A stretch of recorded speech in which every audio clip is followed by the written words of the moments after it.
기독교 고전 중에 1897년도에 쓰여진 찰스 쉘던의 예수님이라면 어떻게 하실까라는 제목의 소설책이 있습니다.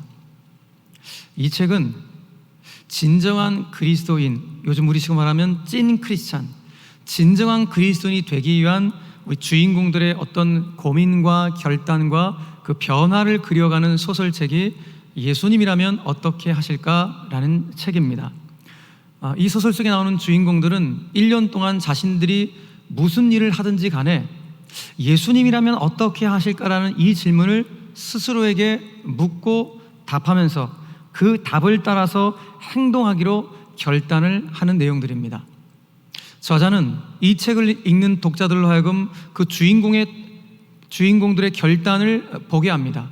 그 주인공들의 결단을 보게 하면서 과연 그리스도인이 된다고 하는 것은 무엇을 의미하는가? 그리스도인이 된다는 것은 어떤 의미인가를 스스로 돌아보고 고민하게 만듭니다. 과연 내 삶의 기준이 지금 예수님인가 나인가를 돌아보게 합니다. 그리고 내가 어떤 문제에 직면하게 되었을 때 그 문제 앞에서 예수님이라면 어떻게 하실까라는 이런 근원적인 질문을 내가 던지면서 그 문제를 해결하고 있는가, 우리 개인의 신앙을 아주 진중하게 돌아보게 하는 소설책입니다. 저는 요즘 이 책의 제목대로 예수님이라면 어떻게 하셨을까라는 이 질문을 묻고 또 묻고 있습니다. 특별히 지금 한국교회가 정부로부터 예배 간섭을 받고 있는 이런 상황을 직면하면서 과연 예수님이라면 이런 상황 가운데 어떻게 하셨을까 질문하고 또 질문하고 있습니다. 요 며칠 전 수요일 날 저뿐만 아니라 많은 목회자들이, 그리고 한국의 많은 성도님들이 총리의 한국교회를 향한 각종 모임 금지 발표를 듣고는 거룩한 분노를 느끼셨을 것입니다. 그것도 아무런 사전 예고 없이 시행 이틀 전에 일방적으로 발표하는 그 일방적 불통의 행태를 보고 더욱 그러하셨을 것입니다. 무엇보다도 지금 사회 전반적으로 일어나고 있는 이 코로나 사태를 교회만을 꼭 지목해서 벌금 300만 원 운운하는 거의 협박성 발언을 보면서 개탄스러운 마음을 금할 길이 없었습니다. 물론 저를 비롯한 한국교회 목회자들과 성도들은 코로나19 종식과 확산 방지를 위해 애를 쓰시는 의료진들의 그 희생적인 헌신과 정부 당국의 다양한 노력에 감사와 공감을 표합니다. 그럼에도 불구하고 이번에 정부가 발표한 교회를 향한 이 조치는 분명한 기준도 없을 뿐더러 합리적이지도 않습니다. 더군다나 다른 공동체나 기타 타 종교단체와 비교해 보아도 형평성에도 전혀 맞지 않습니다. 정부 기관의 구내 식당은 말할 것도 없고 여러 카페, 여러 소모임은 전혀 금지하지 않으면서 유독 교회의 소모임만은 규제하려고 하는 이 모습은 비례 원칙에 있어서도 전혀 공정하지 않습니다. 무엇보다 방역에 있어서 지금 가장 적극적으로 협조하며 정부의 코로나 대응 지원에도 앞장서 섬기고 있는 교회를 마치 전체 감염의 온상인 양 편향적 조치를 하는 것은 결코 온당치 않습니다. 분명히 말씀드리지만 우리 수원제일교회를 비롯해 한국교회는 앞으로도 정부의 7대 방역 지침을 철저히 지키면서 예배를 드릴 것입니다. 그럼에도 불구하고 총리의 말 한마디로 교회에 성가대도 하지 마라, 찬양도 부르지 마라, 기도도 작게 하라는 예배 내용에 대한 간섭의 행위만큼은 목회자로서, 아니 한 사람의 성도로서 거룩한 분노를 느낍니다. 왜냐하면 대개 기독교 탄압은 이런 식으로 시작이 되어지기 때문에 그렇습니다. 이후에는 설교도 이제는 몇 분 안으로 하라고 명령하지는 않을까, 그런 염려가 되어지기도 합니다. 사랑하는 성도 여러분, 과연 이 시대에 예수님이 계셨다면 예수님은 어떻게 하셨을까요? 오늘 이 질문에 대한 답을 듣고 싶은 주일 아침입니다. 저는 바라기는 우리가 주일 아침에 매일 나누고 있는 이 마가복음 강론을 통해서 오늘 예수님이라면 과연 어떻게 하실까라는 이 질문에 대한 답을 오늘 예수님께서 우리 가운데 주시기를 간절히 바랍니다. 오늘 본문은 예수님께서 우리가 지난주에 봤던 것처럼 바리새인들과 사두개인들과 아주 치열한 논쟁을 하신 이후에 제자들과 함께 다시 배를 타고 갈릴리 벳세다를 향하여 항해를 하고 있는 장면으로 오늘 본문이 시작하고 있습니다. 지금 예수님과 제자들이 배를 타고 있는 상황입니다. 그런데 오늘 본문을 묵상해 볼 때 오늘 배 안에 있는 제자들이 서로 눈치를 보면서 뭔가 걱정스러운 눈빛을 주고받고 있다는 그런 느낌을 지우지 않을 수가 없습니다. 왜냐하면 이번에도 어디를 갈 때 필요한 떡을 준비하지 못했기 때문입니다. 분명히 얼마 전에 7병2호를 통해서 4,000명 이상을 먹이시고 7 광주리의 떡을 남겼는데 그 논쟁의 자리를 급하게 떠나는 바람에 그 떡을 챙기지 못한 것으로 오늘 보여집니다. 그런데 오늘 이 와중에 예수님께서 밑도 끝도 없이 제자들을 향해 이런 경고의 말씀을 하십니다. 보면 15절의 말씀입니다. 예수께서 경고하여 이르시되, 누구한테 하신 것입니까? 제자들에게. 오늘 예수 믿는 바로 우리들에게 주님이 경고하여 이르시되 삼가 바리새인들의 누룩과 헤롯의 누룩을 주의하라 라고 제자들 가운데 말씀하고 계십니다. 우리가 알다시피 이 바리새파 사람들, 바리새인들은 율법으로 당시 백성들의 삶을 철저히 규제하고 억압했던 종교 권력가들이었습니다. 헤롯 땅 사람들은 당시 로마 권력에 기생하면서 백성들의 주머니를 수탈했던 정치 권력가들이 헤롯 당원들이었습니다. 그런데 오늘 예수님께서는 이들 기득권 세력들의 누룩을 주의하라라고 경고의 메시지를 보내고 계십니다. 여러분, 성경에서는 누룩이라는 이 단어가 긍정적인 어떤 의미로 사용되는 본문도 있지만은 오늘 본문에서 이 누룩은 굉장히 부정적인 영향력을 나타내는 단어로 사용되고 있습니다. 누룩은 어떤 기능이 있습니까? 빵을 크게 부풀리는 효소로서의 기능을 가지고 있습니다. 그러니까 이 누룩은 어떤 성질이 있는가? 그 본질을 부풀리거나 그 본질을 부풀려서 가리우는 그런 성질이 있다는 것입니다. 결국 오늘 예수님께서 바리새인들의 누룩과 헤롯의 누룩을 주의하라는 예수님의 이 말씀의 의미는 무엇을 말하는 것인가? 다른 것이 아니라 어떤 문제의 본질을 부풀리거나 그 본질을 가리려는 이 기득권 세력들의 위선과 가식의 행태를 경계해야 된다라고 오늘 제자들 가운데 말씀해주고 있는 것입니다.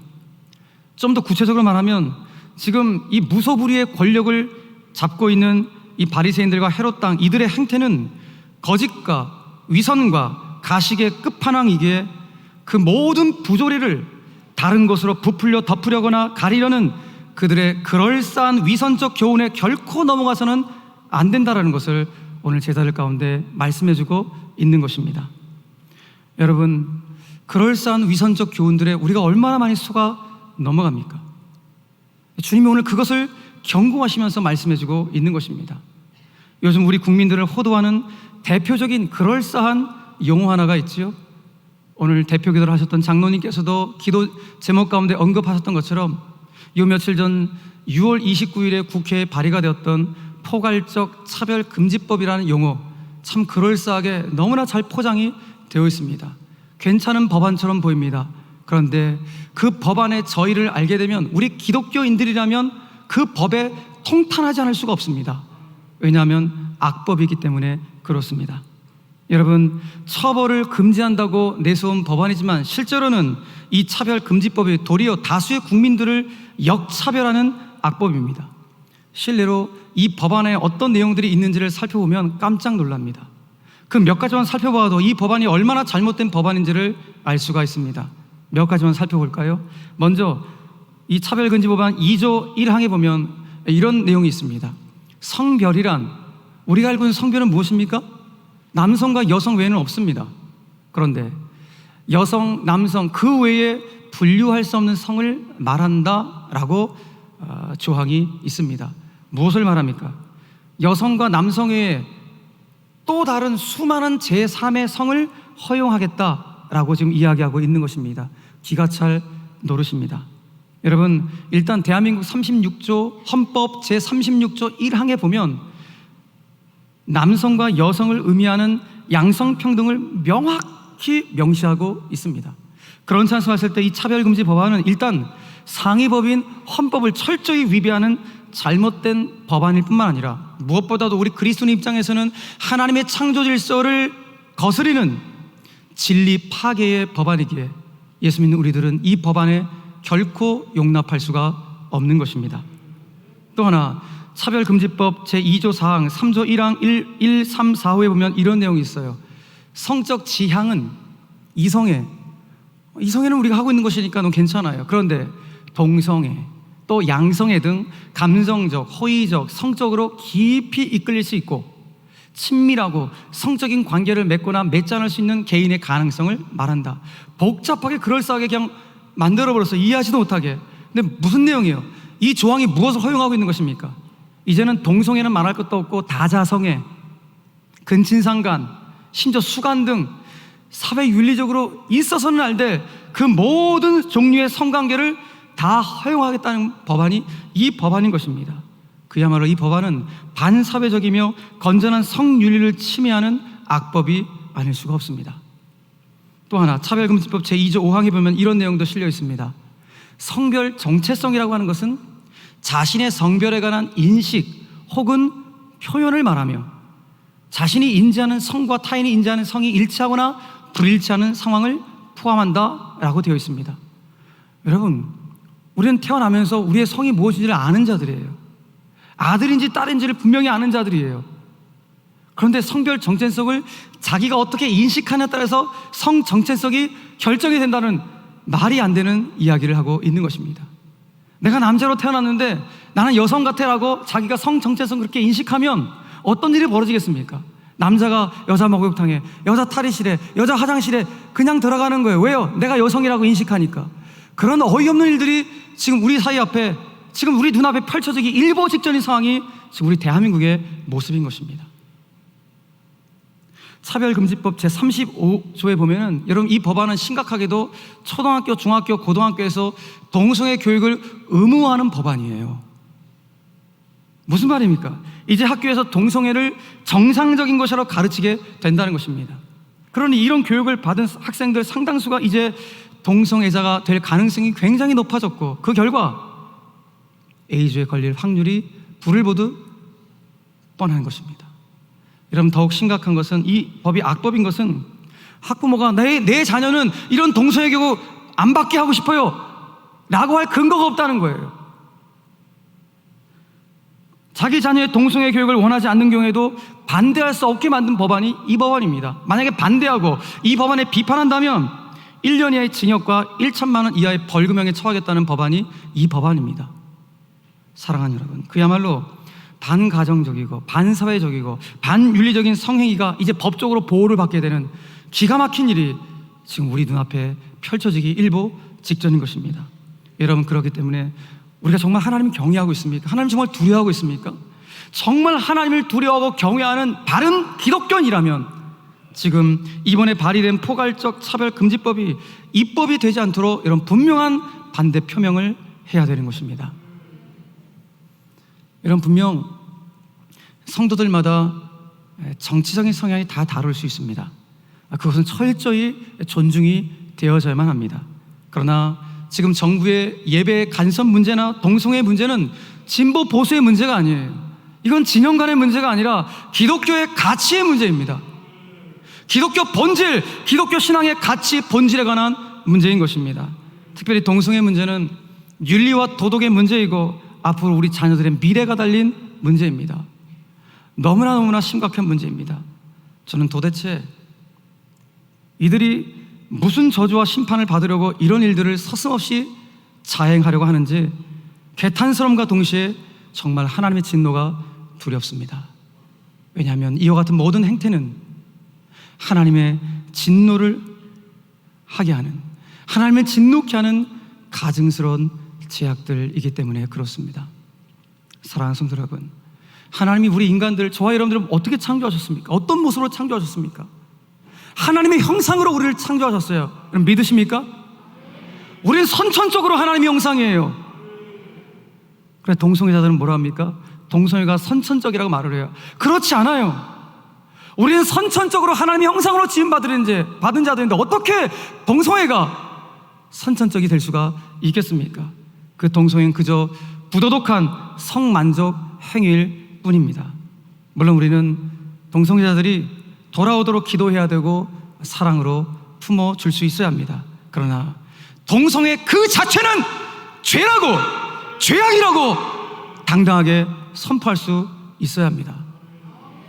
동시에 이 포괄적 차별금지법을 인권이란 이름으로 여러분 부풀리거나 포장해서 그 법의 잘못된 이 실체를 교묘히 가리려는 이 정치 세력들의 누룩을 조심하셔야 됩니다.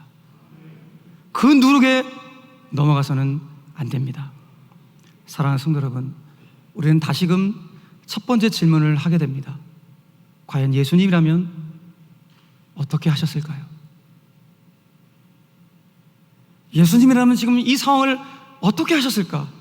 이 질문을 하지 않을 수가 없습니다.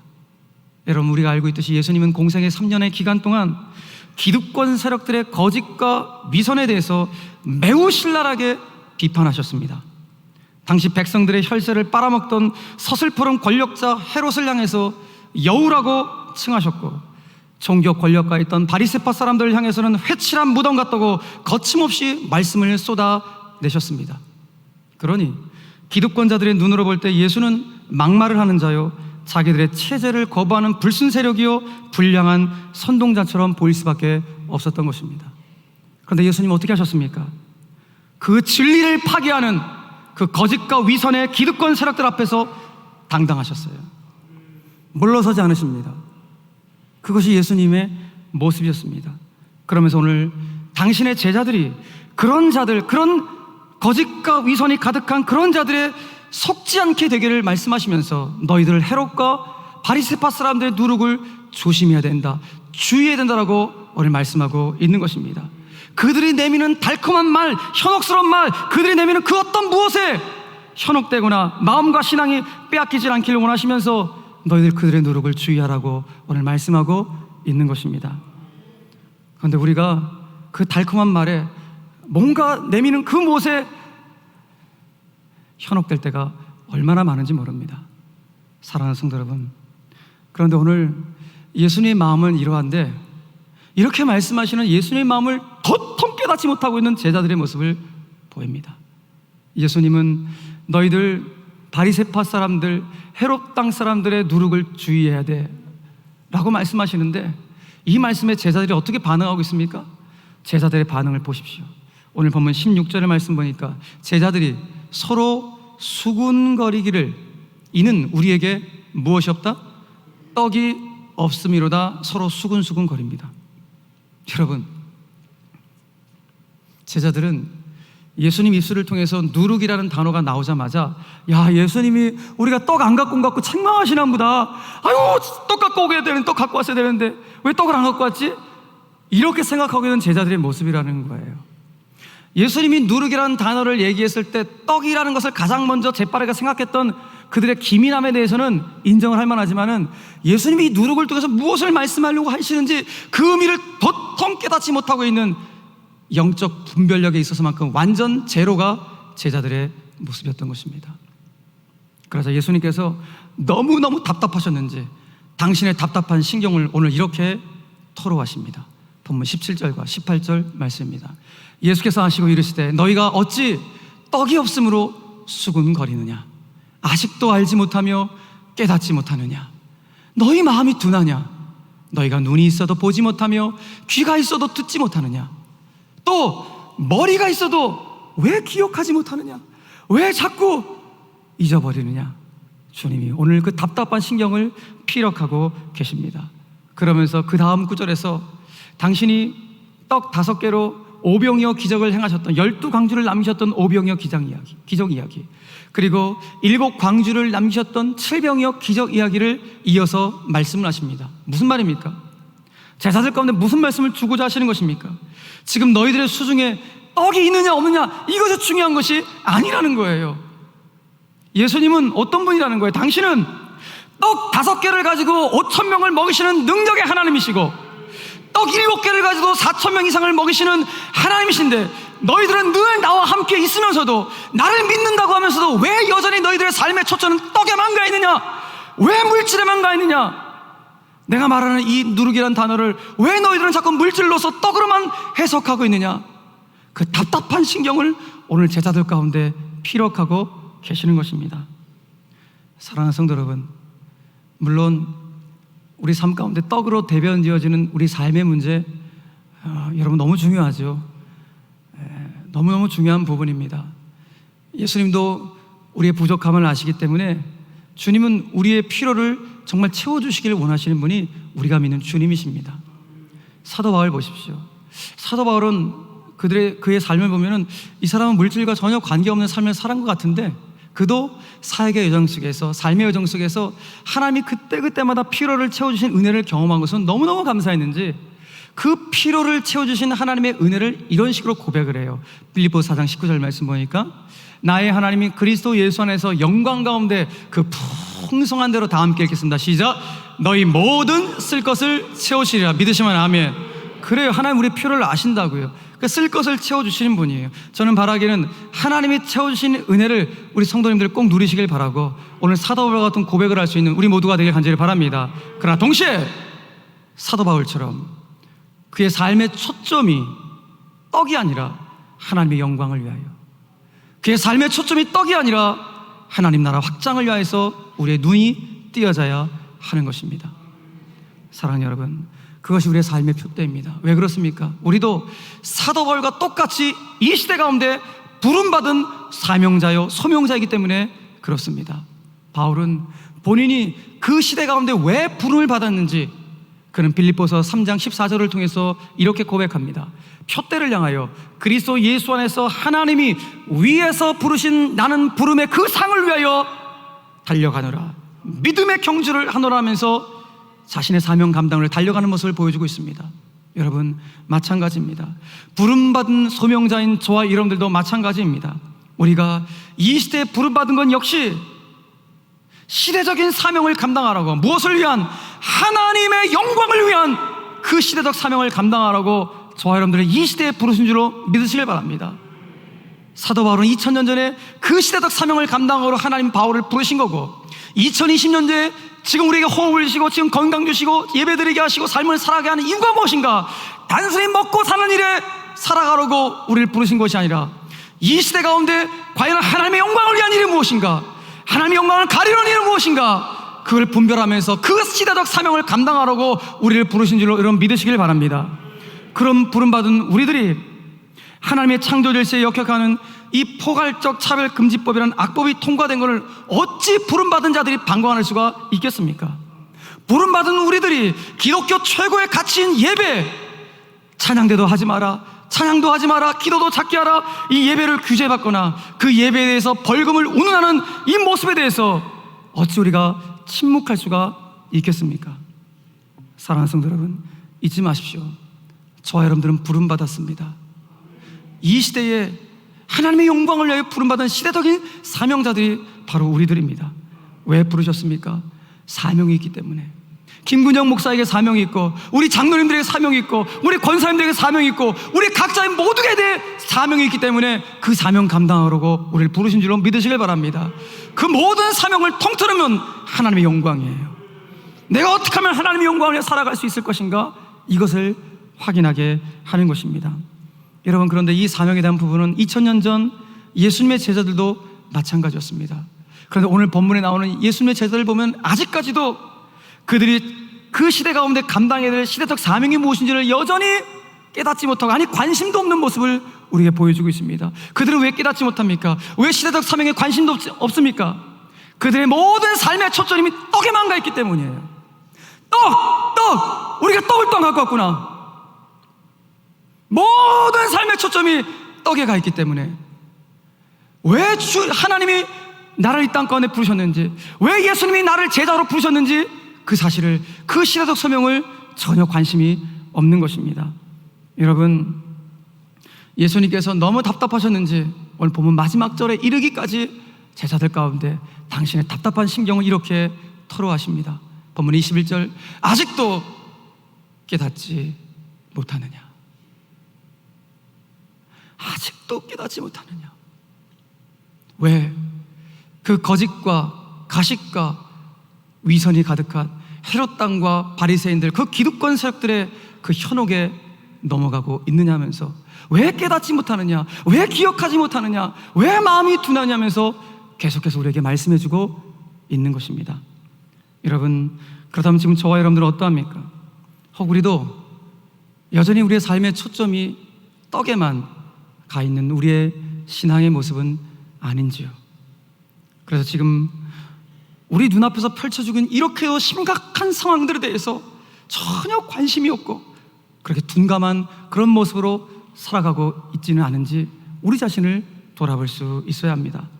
한 걸음 더 나아가서 지금 내 안에 잠재되어 있는 위선과 가식이 있는데, 내 안에 있는 위선과 가식은 보지 못하고 나는 괜찮아, 저 사람이 문제야 라면서 그런 잘못된 선민의식에 빠져있는 나의 모습은 아닌지 오늘 예수님 말씀을 통하여 우리 자신의 모습을 돌아볼 수 있어야 하는 것입니다. 오늘 그런 차원에서 오늘 본문을 통해서 이 아침에 저와 여러분들 가운데 주시는 오늘 시대적인 예수님 메시지가 무엇인가? 그 첫 번째는 바리새인들과 헤롯 땅과 같은 그 기득권 세력들의 그런 거짓과 위선에 결코 속아 넘어가서는 안 된다는 것입니다. 동시에 제자들 너희들에게도 그들과 같은 그 기득권 세력들과 같은 거짓과 위선과 가식이 있다면 그 모든 것들 다 제거해야 된다는 거예요. 내 안에 그 위선과 가식이 있음에도 불구하고 나는 괜찮아, 저 사람이 문제라면서 그런 잘못된 선민의식이 있다면 그거 다 내버려야 된다라고 오늘 주님이 우리에게 딱 꼬집어서 말씀하고 있는 것입니다. 세 번째로 가장 중요한 것은 그와 같은 삶을 살아가기 위해서는 내 삶의 초점이 떡이 아니라 내가 먹고 마시든지 무엇을 하든지 내 삶의 모든 초점이 하나님의 영광을 위한 것이 되어야 한다는 것입니다. 내 삶의 초점이 하나님의 영광을 위한 것이 될 때만이 이 시대적 상황을 외면하지 않습니다. 그렇게 되든지 말든지 그렇게 수수방관하지 않습니다. 안타까워합니다. 그거 막아야 된다라고 기도하고 몸부림칩니다. 왜요? 하나님의 영광을 가리우는 일이기 때문에 그렇습니다. 사랑하는 성도 여러분, 지금 이 시대에 벌어지고 있는 예배 간섭의 문제나 동성애 문제도 모두가 하나님의 영광과 관련이 되어 있습니다. 오늘 우리는 예수님이라면 어떻게 하실까요? 라는 이 질문을 가지고 오늘 본문을 토대로 해서 이 시대적 상황들을 함께 안타까워하며 우리 시대 앞에 서 있습니다. 사랑하는 성도 여러분, 예수님이라면 어떻게 하실까요? 오늘 그 답은 예수님께서 공생의 3년 기간 동안 매 순간순간 하나님 아버지의 뜻을 쫓아 그 뜻에 순종하며 예수님의 걸음걸음이 아버지 하나님의 영광을 위한 길임을 우리는 복음서를 통해서 보게 됩니다. 예수님은 그렇게 하셨습니다. 아버지 하나님의 영광을 위하여 살아가셨던 것입니다. 그렇다면 우리가 예수님의 제자라면 우리들도 오늘 이 시대의 상황, 이 시대의 문제를 하나님의 영광의 차원에서 바라봐야 된다는 것입니다. 하나님의 영광을 가리고 있는 그 모습에 과연 내가 수수방관하고 있을 것인가? 바로 이 부분을 예수님께서 오늘 말씀해주고 있는 것입니다. 그런 전에서 하나님의 예배를 내용까지 간섭하고 있는 이 시대의 모습, 하나님의 창조 질서를 파괴하려는 이 모든 시도들을 우리는 막아내야 되는 것입니다. 왜요? 하나님의 영광을 위해서입니다. 사랑하는 성도 여러분, 올해 우리 수원제일교회 영적 슬로건은 교회여 일어나 빛을 발하라입니다. 저와 여러분들은 모두가 하나님의 교회입니다. 교회의 신 여러분, 이제 일어나셔야 됩니다.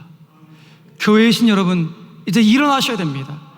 일어나 빛이신 하나님의 영광을 위해 여러분 진리를 사수해 주시길 바라고, 우리가 목숨처럼 여기는 예배를 지켜낼 수 있는 우리 모두가 되기를 간절히 바랍니다. 또 우리 개인적으로는 영적으로 깨어나서 내 안에 잠재되어 있는 거짓과 위선의 누룩이 있다면 내 안에 그 거짓과 위선의 누룩을 우리는 터뜨려버려야 됩니다.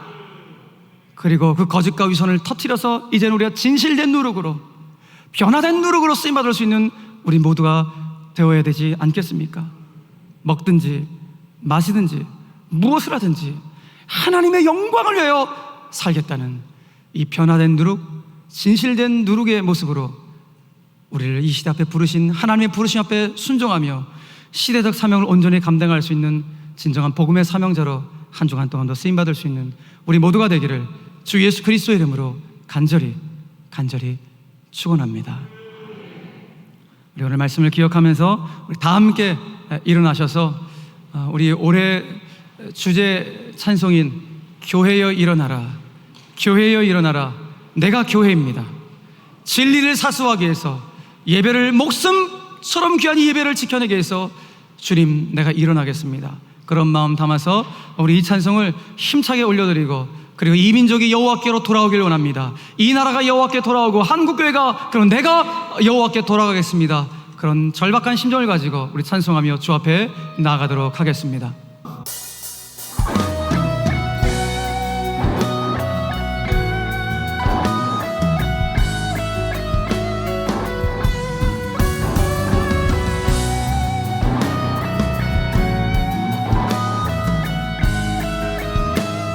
교회여 일어나라, 교회여 일어나라, 주께서 부르시니 두려움과 실패 내려놓고 교회여 일어나라, 교회여 일어나라, 교회여 일어나라, 주께서 보내시니 우릴 부르신 삶의 자리에서 교회여 일어나라. 우린 세상의 빛, 하나님의 편지, 주의 교회 통해 세상이 주를 보리라. 일어나라, 일어나라, 아버지 사랑으로, 아버지 능력으로 서로 하나 되어 그 빛을 비추라.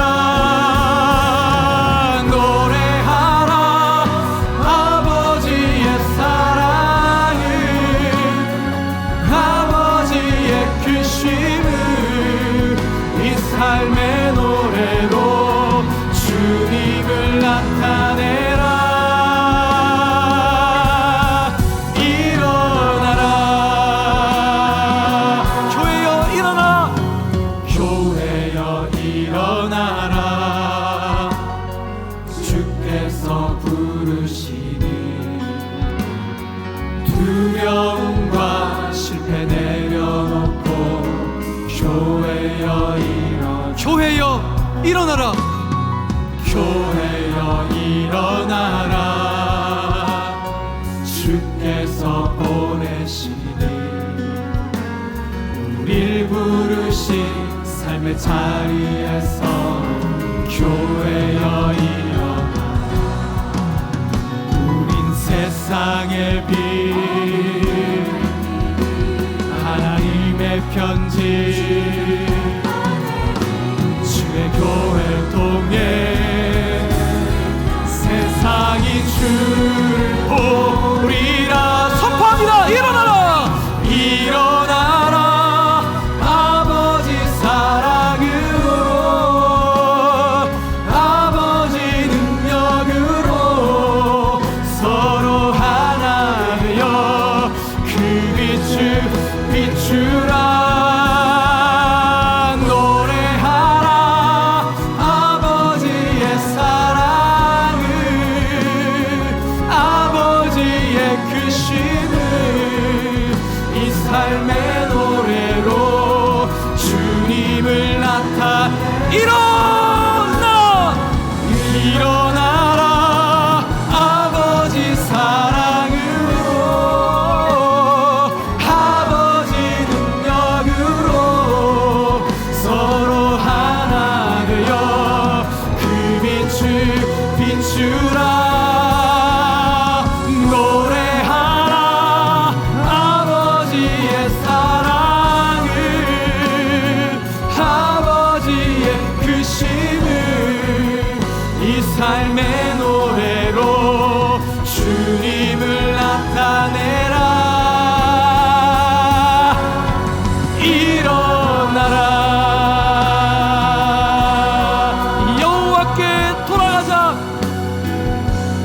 여호와께 돌아가자. 우린 돌아서도 그는 변치 않네. 여호와께 돌아가자. 우린 넘어져도 그 사랑 여호와께 돌아가자. 여호와께 돌아가자. 우린 돌아서도 그는 변치 않네. 여호와께 돌아가자. 우린 넘어져도 그 사랑 영원. 사랑은 오래 참고, 사랑은 오래 참고, 자신을 내어주네. 서로 사랑할 때 세상은 주보내. 사랑은 절대지. 사랑은 오래 참고, 사랑은 오래 참고,